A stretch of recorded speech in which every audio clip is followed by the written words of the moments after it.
The Complete Grimm's Fairy Tales. This is Cinderella. The wife of a rich man fell sick, and as she felt that her end was drawing near, she called to her only daughter to her bedside and said, "Dear child, be good and pious, and then good God will always protect you, and I will look down on you from heaven and be near you." Thereupon she closed her eyes and departed. Every day the maiden went out to her mother's grave and wept, and she remained pious and good.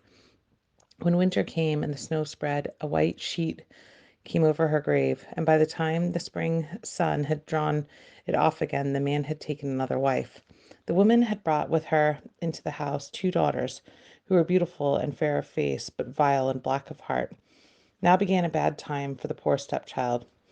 "Is the stupid goose to sit in the parlour with us?" they said. "He who wants to eat bread must earn it, and out with the kitchen wench." They took her pretty clothes away from her and put her in an old grey bedgown and gave her wooden shoes. "Just look at that proud princess, how decked out she is," they cried and laughed, and led her into the kitchen. There she had to do hard work from morning till night, and get up before daybreak, carry water, light fires, cook and wash. Besides this, the sisters did every imaginable injury. They mocked her and emptied her peas and lentils into the ashes, so that when she was forced to sit and pick them out again in the evening, when she had worked till she was weary and had no bed to go to but to sleep on the hearth by the cinders, and as on that account she always looked dusty and dirty, they called her Cinderella. It happened that the father was once going to the fair, and he asked his two stepdaughters what he should bring back for them. "Beautiful dresses," said one. "Pearls and jewels," said the second. "Are you Cinderella?" he said. "What will you have? And you, Cinderella, what will you have?" "Father, break off the first branch which knocks against your hat on your way home." So he brought beautiful dresses and pearls and jewels for his two stepdaughters, and on the way home, when he was riding through a green thicket, a hazel twig brushed against him, and he knocked off his hat. Then he broke off a branch and took it with him. When he reached home, he gave his stepdaughters the things they had wished for, and for Cinderella he gave a branch of a hazel bush. Cinderella thanked him and went to her mother's grave and planted a branch on it, and wept so much that the tears fell down and watered it, and it grew and became a handsome tree. Thrice a day Cinderella went and sat beneath it and wept and prayed, and a little white bird always came onto the tree, and if Cinderella expressed the wish, the bird threw down to her what she had wished for. It happened, however, that the king gave orders for a festival which was to last for 3 days, and to which all the beautiful young girls in the country were invited, in order that his son might choose himself a bride. When the two stepsisters heard that they too were to appear among the number, they were delighted, and called Cinderella and said, "Comb our hair for us, brush our shoes, and fasten our buckles, for we are going to the wedding at the king's palace." Cinderella obeyed, but wept, because she too would have liked to go with them to the dance, and begged her stepmother to allow her to do so. "You go," said Cinderella, "covered in dust and dirt as you are. Would you go to the festival? You have no clothes and shoes, and yet we would dance." As however Cinderella went on asking her stepmother, and said at last, "I have emptied the dish of lentils in the ashes for you, and you have picked them out again. In 2 hours you shall go with us." The maiden went through to the back door of the garden and called, "You tame pigeons, you turtle doves, all you birds beneath the sky, come and help me pick the good into the pot and the bad into the crop." Then the two white pigeons came in by the window sill of the kitchen window, and afterwards the turtle doves, and at last all the birds in the sky came whirring and crowding in, and alighted amongst the ashes. And the pigeons nodded their head and began to pick, pick, pick, pick, pick, and the rest began to also pick, pick, pick, pick, and gathered all the good grains into the dish. Hardly had 1 hour passed before they had finished, and all flew out again. Then the girl took the dish to her stepmother, and was glad, and believed that now she would be allowed to go with them to the festival. But the stepmother said, "No, Cinderella, you have no clothes, and you cannot dance. You would only be laughed at." And as Cinderella wept at this, her stepmother said, "If you can pick 2 dishes of lentils out of the ashes for me in 1 hour, you shall go with us." And she thought to herself, that most certainly she cannot do again. The stepmother had emptied 2 dishes of lentils amongst the ashes, and the maiden went through the back door to the garden and cried, "You tame pigeons, you turtle doves, and all you birds beneath the sky, come and help me to pick the good into the pot and the bad into the crop." The two white pigeons came in by the kitchen window, and afterwards the turtle dove, and at length all the birds beneath the sky came whirring and crowding in, and alighted amongst the ashes. The doves nodded with their heads and began to pick, pick, pick, pick, pick, pick, and the others also began to pick, pick, pick, pick, pick, and gathered all the good seeds into the dishes, and before half an hour was past, they had already finished, and all flew out again. Then the maiden carried the dishes to her stepmother, and was delighted, and believed she might be going with them to the wedding. But the stepmother said, "All this will not help. You cannot go with us, for you have no clothes, and cannot dance. We should be ashamed of you." On this she turned her back on Cinderella and hurried away with her two proud daughters. As no one was now home, Cinderella went to her mother's grave beneath the hazel tree and cried, "Shiver and quiver, little tree, silver and gold throw down over me." Then the bird then the bird threw a gold and silver dress down to her, and slippers embroidered with silk and silver, and she put on the dress with all speed and went on to the wedding.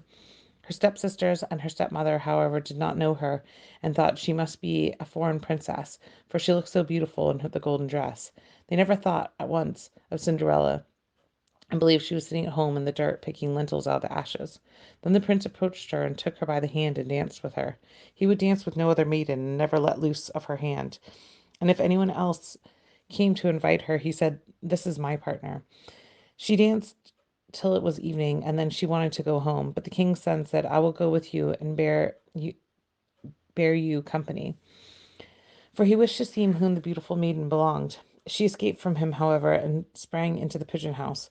And the king's son waited until her father came, and then told him that an unknown maiden had leapt into the pigeon house. The old man thought, "Can it be Cinderella?"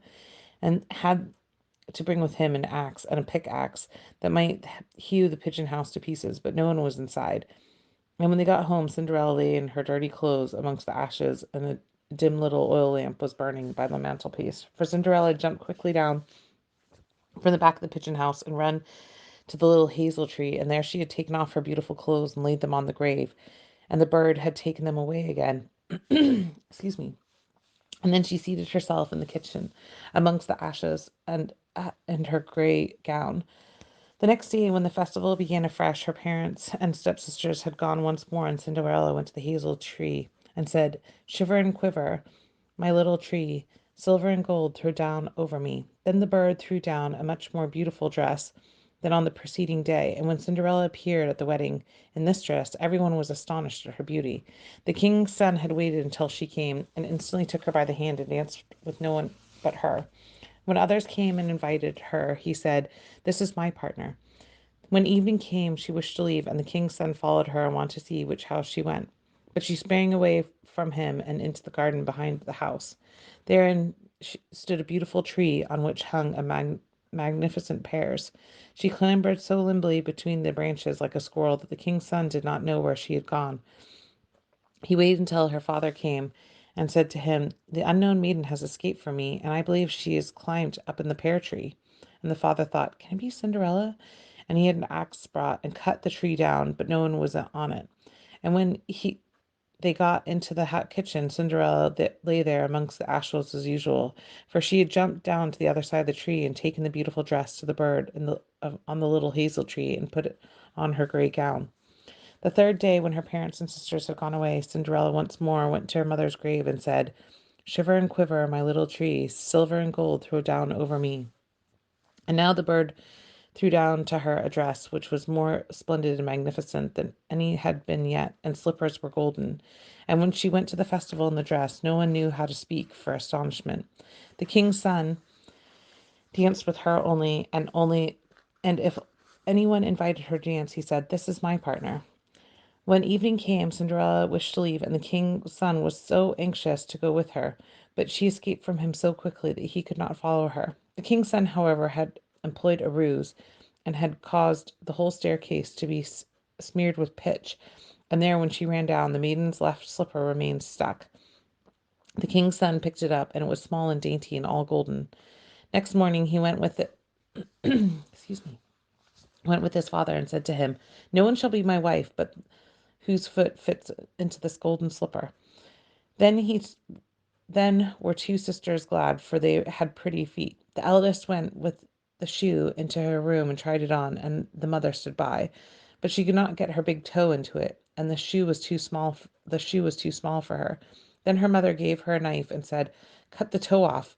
When you are queen, you will have no more need for to go on foot." Then the maiden cut her toe off and forced her foot into the shoe and swallowed the pain and went out to the king's son. Then he took her by his horse and his bride and rode away with her. They were obliged, however, to pass the grave, and there on the hazel tree sat two pigeons and cried, turn and peep, there's blood within the shoe. The shoe is too small for her, the true bride waits for you." Then he looked at her foot and saw blood was trickling from it.